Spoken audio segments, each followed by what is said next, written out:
Oxirgi yillarda hammaga ma'lum, ta'lim sohasida juda ham katta islohotlar amalga oshirilmoqda va buning natijasi ham bugungi kunda ko'rinib qoldi. Xususan o'qituvchilarimizning oyliklari $1000 dan $2000 yetdi. Nima asosida? Ya'ni 10 tadan ziyod ustamalar asosida $1000 dan $2000 yetdi oyliklari. Va mana shu sentyabr oyidan boshlab maktab direktorlari, bog'cha mudiralari va ularning o'rinbosarlarining oylik maoshlari esa 10 milliondan oshiqni tashkil etadi.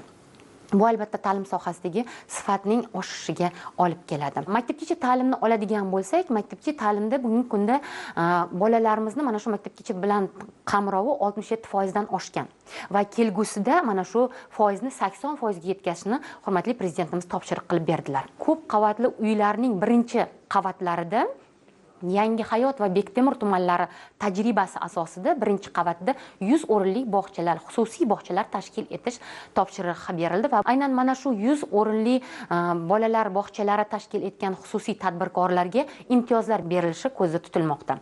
Maktabgacha ta'lim tashkilotlarini kadrlar bilan tayyorlash masalasi bo'yicha bo'lsa, mana shu yozda 118 ming tarbiyachi malakasini oshirib o'qitildi.